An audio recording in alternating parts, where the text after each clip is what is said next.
Something has snapped behind the scenes of global diplomacy.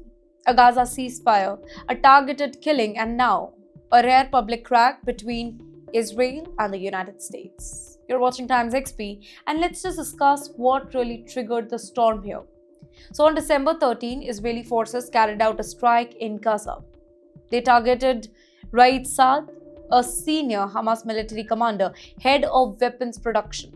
Israel called it a major counter-terror success. But Washington saw something else, a global violation of the Gaza ceasefire, a ceasefire brokered personally by none other than US President Donald Trump. After that, the White House reacts, and it is kind of sharp. President Trump's administration, they immediately launched a review. Did Israel break the deal?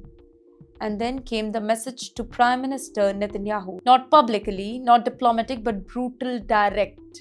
According to US officials, quoted by Exos, the White House told Netanyahu that if you want to destroy your own credibility, that's your choice. But we will not allow you to damage President Donald Trump's reputation after he delivered the Gaza ceasefire. Now, this is not a warning, right? That's a reboot.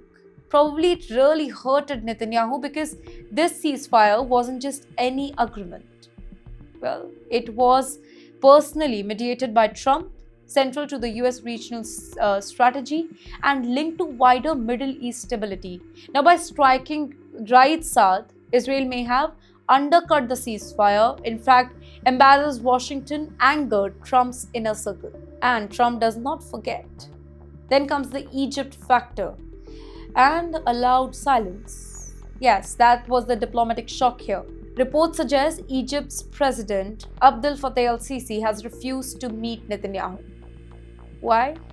Because Egypt is a key Gaza mediator, a pillar of regional security, a crucial bridge between Israel and the Arab world.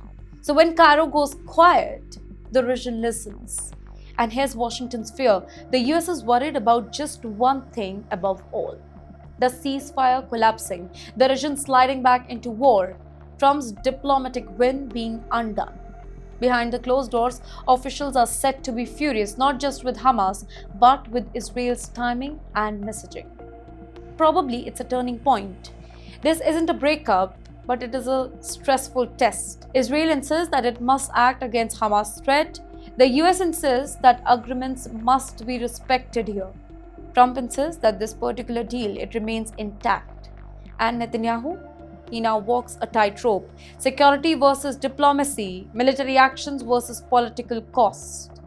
In the end, this is more than just one airstrike. This is about trust, credibility, and it is about who controls the pace of war and peace.